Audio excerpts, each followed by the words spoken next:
The situation in Kupiansk has become extremely dire for Russian forces. Fewer than 100 Russian troops remain in the city, just weeks after President Vladimir Putin proudly declared its capture. Ukrainian forces have eliminated nearly all of the occupying garrison, and reports now indicate that only about 100 Russian soldiers stand between full liberation of the city and complete Ukrainian control. On the Russian side, there is little option but to keep feeding more troops into the meat grinder. In what amounts to a nightmare scenario for Putin, Ukraine has deployed a robotic army to establish a kill zone around Kupiansk. Comment number 2 if you support Ukraine, number 3 if you support Russia, and number 4 if you love peace. On January 20, Russia opened the day with a series of desperate attempts to regain any foothold in or around Kupiansk while trying to reverse the damage Ukraine had inflicted on its forces since December. North of Kupiansk, Russian troops launched assaults on the settlement of Holubivka. East of Kupiansk, attacks targeted Petropavlivka, Podoli, and Kucherivka. Russia also pushed toward the city from the southeast, where its units sought to establish positions in Piszczane, Stepovo-Novoseliska, and Kurilivka. Clearly, the Russian objective was to encircle Kupiansk. However, the Institute for the Study of War, ISW, delivered a blunt assessment of what Putin had hoped would be a busy and successful January 20. Despite continued Russian offensive operations, they made no advances. The obvious question is why? The answer lies in Ukraine's creation of large-scale kill zones around Kupiansk, so extensive that Russian troops cannot cross the seemingly endless sea of drones they face if they hope to launch any effective assault.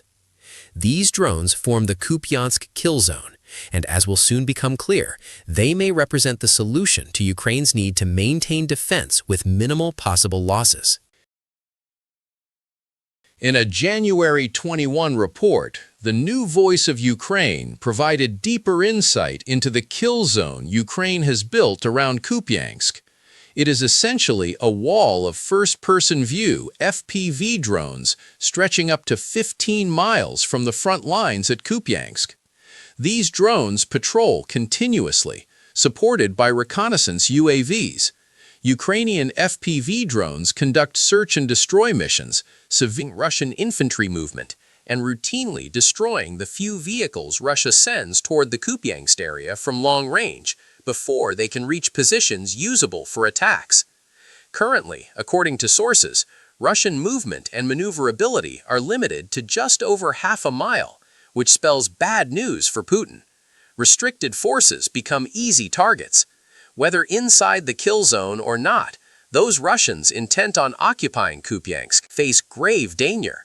At minimum, the remnants are in peril, while the majority have already been wiped out.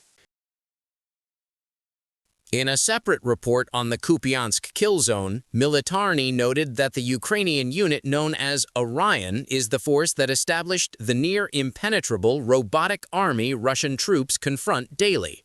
This robotic force is extremely lethal. Militarny reported that the kill zones account for the destruction of up to 88% of occupying Russian forces before they can reach intended positions. Sources also detail the drone types Ukraine employs in the Kupiansk kill zone. Leleka reconnaissance drones fly overhead constantly, scanning for any sign of Russian movement. FPV drones and Mavic drones remain on standby, loitering until targets are spotted. Ground robots are even in operation, though it remains unclear whether they serve logistical purposes or conduct attacks on Russian positions, likely the latter. Less than 2 weeks ago, a media outlet reported Ukraine's innovative use of a ground robot that traveled more than 12 miles across terrain to deliver 12 anti-tank mines to a Russian position. The devastating effectiveness of that operation can be seen in our video coverage. Now imagine what such a robot could do to any Russian troops attempting to plan an assault near Kupiansk. The consequences would be anything but pleasant. And that adds yet another concern for Russia's would-be occupiers of Kupiansk, with drones constantly buzzing overhead. One story recounted by Militarny perfectly illustrates what awaits any Russian force attempting to breach the Kupiansk kill zone. The source described the captured Russian soldier nicknamed Begunak. His mission was to guide assault groups through Ukraine's kill zones so they could launch attacks. One has to wonder which commander Begunak angered to draw such a suicidal assignment. Yet he survived 3 trips. As for the soldiers he tried to lead, all were wiped out to the last man in each instance, leaving Begunak as the sole survivor every time. Ultimately, Begunak waved a white flag and surrendered to a Ukrainian drone. As Militarny put it, Ukraine's diverse drone employment near Kupiansk means any Russian attempting infiltration runs out of time before detection. This allows monitoring of the space without constant human presence, Militarny said of the Kupiansk kill zone, adding, in a typical scenario, up to 5 FPV drones, and sometimes as many as 12, operate against a single target. One drone is bad enough. A dozen drones, all moving faster than a soldier can run while carrying explosive payloads, equate to a death sentence. They also solve a problem Ukraine once faced in the Kupiansk sector months before the kill zone matured. An Orion unit officer named Vladislav Zolotarov explained it all to Militarny. We realized the issue wasn't manpower or equipment numbers. We had to strip the enemy of mobility and the ability to gain footholds, Zolotarev said. And it is truly straightforward. An enemy unable to gain a foothold cannot advance. And if it cannot advance, all it can do is wander aimlessly while Ukrainian drones hunt. What Ukraine has here is a dedicated drone wall shredding Russian forces. And as noted earlier, these walls may be the answer to Ukraine's challenge of inflicting maximum damage on Russia while keeping its own troops safe. According to ISW's assessment, Ukraine now has the opportunity to halt Russian advances and even set conditions for its own counteroffensives by replicating the robotic army strategy used at Kupiansk across the entire front. This could be game-changing, though it also means Ukraine needs sufficient drones and operators to cover a front line stretching roughly 775 miles. That is a massive number of drones, but Ukraine appears capable of achieving it, especially by concentrating on sectors where Russian attacks are fiercest. ISW added that replication could be aided by increasing kill zone depth. Ukraine could significantly degrade the effectiveness of Russian infiltration tactics if Ukrainian forces prevent Russian troops from operating vehicles more than 30 miles from the front line, thereby forcing Russian infantry to cover longer, unsustainable distances on foot, the think tank suggested. This may sound like a tall order, but evidence indicates Ukraine has already moved ahead of ISW's assessment and begun establishing kill zones beyond Kupiansk. Euromaidan Press highlighted this in a December 24 report, noting that kill zones now cover not only Kupiansk, but also intense fighting areas such as Pokrovsk and Dobrapilya. Across these sectors, Ukraine combines robust drone operations with airstrikes and artillery, inflicting losses on Russian personnel and equipment on both sides of the line. The expansion is ongoing, as Ukrainian National Guard spokesman Ruslan Muzychuk explained. The kill zone is not just the area between our positions and Russia's, it can extend beyond the defensive line and must be calculated in both directions. This deepening occurs partly because Russia is also creating drone-saturated kill zones to block Ukrainian counterattacks. Logically, however, such zones matter more to Ukraine than to Russia. Yes, Russia wants to prevent Ukraine from retaking occupied territory, but ultimately Russia is the aggressor in this conflict, and it is Putin, not Zelensky, who orders his troops to charge into Ukraine's defenses and straight into kill zones. With a robotic army in place, Ukrainian troops can operate in small units behind the kill zone, knowing that any Russians who break through are easier to handle. These intruders have just survived a gauntlet of drones with their bare skin, only to enter territory where Ukrainian soldiers actively hunt them. For Ukraine, Russian kill zones also pose dangers, but Ukraine exercises greater caution in attacks and typically launches only when success odds are high. For instance, the arrival of medium-range drones in Ukraine will soon prove critical in countering Russian kill zones. Ukrainian types such as Bulava and Ram-2X can cover distances up to 60 miles. If a Russian drone operator headquarters is located, these drones could shut down such combat zones, paving the way for Ukrainian counteroffensives.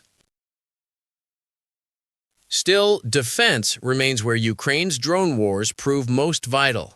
And their current priority, especially if they intend to continue the expansion ISW deems potentially crucial, is ensuring as many drones as possible. Once again, Ukraine seems a step ahead. In sheer volume, Ukraine has invested billions of dollars in producing and acquiring short-range drones to fill kill zones. On December 24, the Kyiv Independent reported that Ukraine is on track to receive about 3 million drones by the end of 2025.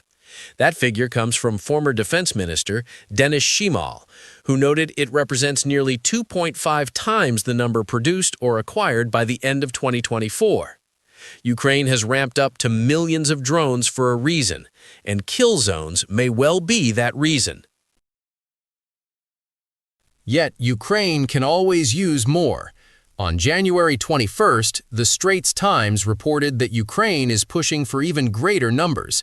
According to new Defense Minister Mikhailo Fedorov, Ukraine plans to rely heavily on drones as an asymmetric warfare tool within an attrition strategy designed to force Russia to end the war in Ukraine.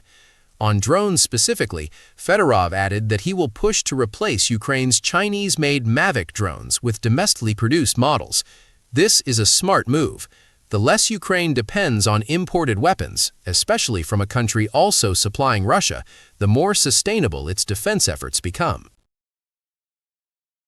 Ukraine has been developing a domestic version of the Mavic with comparable cameras and extended range, and testing of this new drone could begin as early as this month.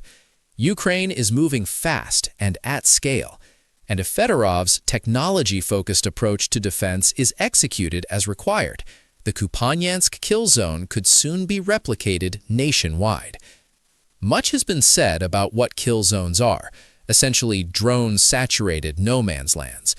But beyond that basic understanding, it is worth grasping the broader problems Ukraine's robotic army creates for Russia as it tries to sustain the brutal assaults needed for Putin to seize more territory. What kill zones achieve, perhaps better than any other Ukrainian strategy, is turning vast swaths of land into traps for Russian forces. Although drones are the headline weapon in kill zones, they involve far more than just overhead threats that have inflicted heavy damage on Putin's ambitions to dominate Ukraine. United 24 Media illustrated this in a piece taking readers inside a Ukrainian kill zone. Layered defense using terrain favoring Ukraine is key. Imagine for a moment being a Russian soldier deployed into a kill zone. You already know drones are overhead. You might hear faint buzzing at times, but those drones hide among trees and often stay out of sight. For all you know, a reconnaissance drone has already locked onto you, with Ukrainian operators prepping an FPV drone ambush deeper in the territory you are tasked to seize. Terrified, you push forward, but it is far from easy. You likely lack armored vehicles, such as tanks or APCs. Even if present, such armor is nearly useless because Ukraine seeds kill zones with mines, dragon's teeth, and anti-tank ditches to slow them. As you advance step by step, you may even spot charred vehicle husks from prior attempts to breach the zone. But there is no time to dwell. Barbed wire stretches long to impede dismounted troops. Concealed beneath the soil are thin wire entanglements called plutanka, nearly invisible yet capable of shredding feet and ankles if stepped on. You have also heard of tunnels built into these kill zones, from which Ukrainian troops can observe or ambush you as you try to advance. This fortification network can be navigated. If careful, you might find detours and clear paths through the kill zone. But what you fail to realize is that these are exactly the paths Ukraine wants you to find. Funneled into narrow corridors, you become surrounded by mines and wire. No turning back now. And that is when you hear the distinctive buzz. An FPV drone streaks toward you, revealing that Ukraine has tracked you from the start. Perhaps you get lucky and somehow evade or down it, but it does not matter. More will come. You might even face several at once. Only one side wins, and it will not be you. This is the kill zone. And clearly, drones are just one piece of a larger picture from United 24 Media's report. Back to Kupiansk. Now it becomes clear why the hellscapes Ukraine created around the city are eliminating up to 88% of Russian forces before they can mount attacks. As Politico observed, the result is a chaotic gray zone stretching about 12 miles from the front line, where drones hunt soldiers, the wounded are left to die because evacuation is too difficult, and resupply of ammunition, food, and water is nearly impossible for fighting units. Russia is attempting to adapt to kill zones. In a January 16th Forbes article, author Vikram Mittal noted one of the biggest benefits of Ukraine's kill zones is the disruption they cause to Russian operations. Stalemate sets in as Russian troops try to advance only to be destroyed. Russia has increased ground robot use to counter kill zones, though currently limited to supply transport and occasional explosive delivery to Ukrainian positions, if they can reach them. Russia is also committing ever smaller units, some as few as 5 soldiers, in attempts to penetrate kill zones. This is not optimal strategy. Even if one such small unit reaches a city like Kupiansk, all it can do afterward is dig in and hope reinforcements arrive before Ukraine locates it. Recall the mention at the outset that only about 100 Russian troops remain in Kupiansk? This kind of approach is precisely how Russia reached that point. Above all, Ukraine's kill zones aim at attrition of manpower, equipment, and money. The Atlantic Council emphasized this in a January 15 article, stating Ukraine has heavily invested in frontline fortification upgrades to sustain stalemate while eliminating Russian troops in kill zones. Strengthening Ukrainian fortifications and addressing manpower shortages will be among the top priorities for Ukraine's new defense minister, Mikhailo Fedorov, who took office this week. Fedorov built his reputation in government as Minister of Digital Transformation, the source noted. That is accurate. And Fedorov has set a bold target for Ukraine's defenders as he restructures the defense ministry. After explaining his first goal is reforming the ministry he leads to ensure effective self-management and support for the Ukrainian military, Fedorov outlined a target for Ukrainian drone operators in 2026. The second strategic goal is to destroy 50,000 Russian troops per month. Last month, 35,000 were destroyed. All these losses are verified on video. If we reach 50,000, we will see what happens to the enemy. They view people as a resource, and the shortage is evident, Ukraine's new defense minister revealed. Kill zones have contributed heavily to Russian casualty rates. If the expansion ISW recommends combines with a defense ministry that continues prioritizing drone use, anything is possible for Ukraine. After all, Ukraine now controls 90% of Kupiansk and is inflicting a 27-to-1 casualty ratio on Russia. That city may show Putin what awaits his forces as kill zones expand. Fedorov's goal of 50,000 monthly Russian losses is ambitious, but not unattainable.